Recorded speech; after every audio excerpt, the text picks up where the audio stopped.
Chào các bạn, hôm nay mình sẽ làm món cơm cuộn ha. Thì gạo á, mình mua cái loại gạo này nè. Những gạo Korea nó ok hay là gạo của Nhật nó ok ha. Là cái loại gạo này nè, mình xài cái gạo này nè. Ok. Mình lấy ra cỡ 2 cốc gạo rồi mình vo và mình nấu cơm ha. Sau khi mình vo gạo rồi á thì mình để nước vô ha. Cái này thì mình sẽ nấu nó hơi nước nhiều hơn cơm thường mình nấu ha. Ok. Thành phần mình cuốn vô trong cái kimbap á, làm cơm cuộn á, là mình mua cái củ cải muối này ở Korea á, nó có sắc sẵn như vậy ha, hoặc không là nó nguyên củ á, mình về mình sắc ra ha. Cái này là nó sắc sẵn như vậy nè, nó bán. Và thanh cua giả này nè, bạn mua cái loại thanh dài á nha, nó có hai loại, một loại thanh dài và một loại thanh ngắn. Mình mua ở đằng tiệm Korea á, cái này nè. Mình lựa cái loại thanh dài ha. Mình cần 4 cái trứng và một trái bơ nha. Cho nó trôi lên, bấm cái nữa. Cái này là cái củ cải muối mà mình nói với bạn, cắt vàng vàng sợi vàng đó nha. Mình mua ở tiệm Đại Hàn hoặc là tiệm Nhật nó đều có bán hết ha. Mình mua về mình sắc sợi sợi ha. Cái chảo nóng rồi á, mình để vào đây một chút dầu để mình chiên 4 cái trứng đó nha. Mình đánh đều nè. Trứng mình đừng có để gia vị gì vô hết nha, tại vì chút mình ăn với nước tương á, với lại mấy cái kia nó cũng có vị mặn á, cái thanh cua với cái cải muối nó mặn ha, cho nên mình không để gì hết. Mình đổ 4 cái trứng mình đánh rồi để vô ha. Mình chiên đều hai mặt giống như bữa mình làm bò bía vậy đó. Ok, mình chiên đều hai mặt ha. Cua này nè, nó có cái bao ni lông nè, bạn xé nó ra nha. Bạn xé nó ra, xé khéo khéo á, tại vì nó là bột thôi, nó chỉ là bột này thôi đó. Rồi cái này nó bự nè, bạn sẽ cắt nó ra làm hai ha. Đó, bạn cắt nó ra làm hai. Ok đó. Còn cái này cũng vậy, bạn thấy nó bự ha, thì bạn sẽ cắt nó ra làm hai. Tại cái này mình mua sẵn nó bự á, chứ nếu mua về sắt thì mình sẽ sắt mỏng hơn ha. Đó, bạn sẽ cắt nó ra làm hai như thế này đó. Cái nào bự bự như vậy thì mình cắt làm hai ha, còn nhỏ thì thôi mình khỏi cắt. Đây là cái thành phần mình đã làm xong rồi ha. Bơ mình cắt nhỏ vậy ha, mấy cái này mình cắt làm hai ha. Còn trứng á, mình chiên hai mặt rồi mình cũng cắt sợi dài như vậy. Cái trứng chiên hai mặt mình làm trong bò bía đó, bạn coi lại cái video ha. Và còn đây là cái seaweed, cái loại này là mình xài nè. Cái loại này á, nó không phải là để cuốn sushi, nó có hai loại, một loại dày và một loại mỏng. Cái loại dày á, thì nó trong đó nó có 10 hoặc là 8 miếng, nó dày hơn cái này nhiều lắm.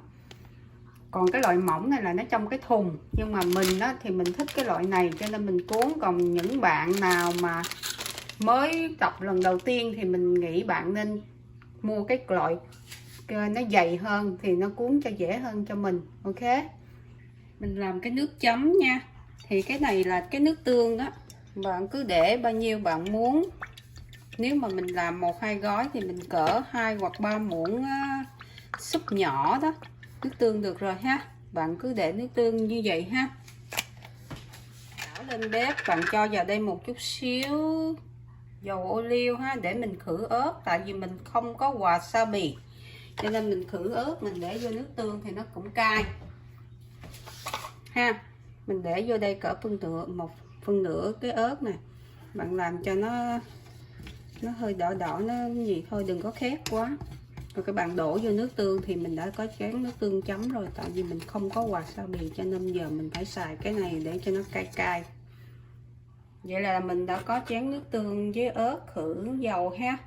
Mình ăn mình thế wasabi của nè. Cơm nó chín rồi ha. Rồi bắt đầu mình bỏ vô đây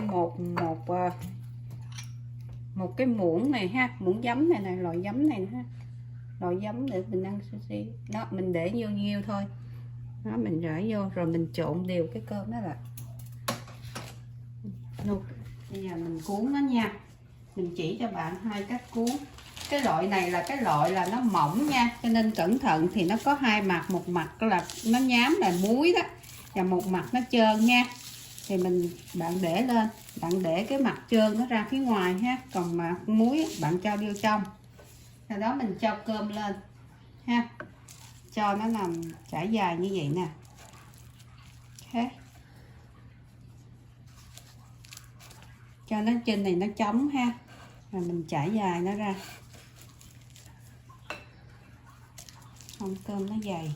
Ok, cẩn thận nha, tại cái loại này á, không có phải là cái loại là mình cuốn đâu, cái loại dày mới cuốn, nhưng mà mình thích cái loại này, nó mỏng nó ngon hơn. Đó, mình để đó.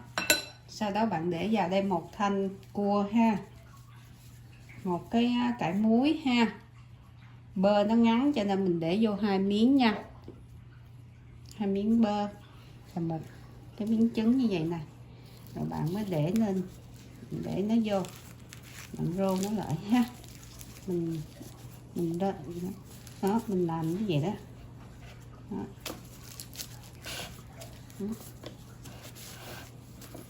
Bạn thân nó tròn lại, rồi bạn bóp mạnh nó xuống. Ok, cuốn cái này thì nó cứng hơn là cái kia, cái làm mình bằng tay đó. Nó đã xong một cái ha, bạn để nó qua. Và mình chỉ bạn, nếu bạn không có cái này thì mình sẽ cuốn bằng tay cũng được ha. Coi nè, bền, một bên bền nhám và một bên trơn ha, thì bền nhám là muối mình cho vô trong.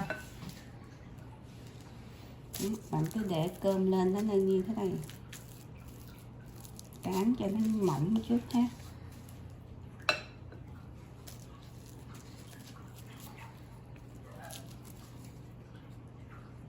Cho những bạn mà không có cái kia á, thì mình xài cái này cũng được, mình tùy theo cái môi trường, cái nhà mình có gì mình xài cái đó, không cần thiết là phải cần có cái này cái kia. Bây giờ đi ra đi chợ rất là khó khăn, cho nên đó, bạn để đây ha, bạn để vô đây một cua này. Nếu có thịt đồ này kia, những cái gì leftover á, bạn không ăn bạn cuốn cũng được hết á.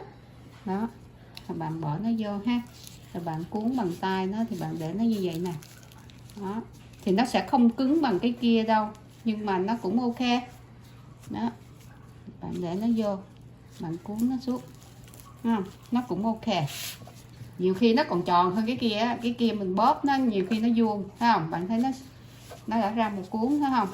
Đó, đó là này là mình cuốn tay.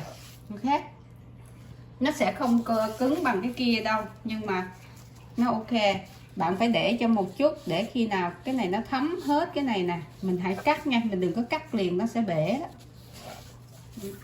Đó, cái này là cuốn tay, còn cái này là cuốn bằng cái rô, cái này ha. Cái này là cái mình cuốn trong cái đồ cuốn đó nha, cái rô, cái bằng gì đó, mình cắt bỏ cái đầu này đi ha. Bạn sẽ cắt đều như thế này đó, nó sẽ ra như thế này. Ok,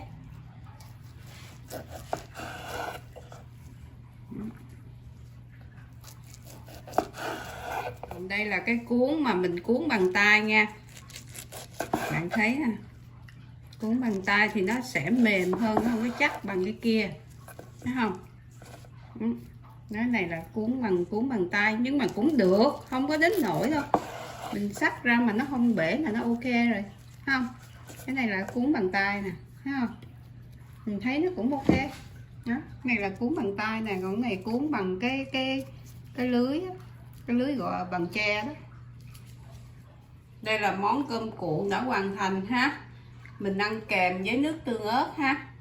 Chúc các bạn enjoy, nhớ like và share để nhận những video kế tiếp ha. Cảm ơn các bạn.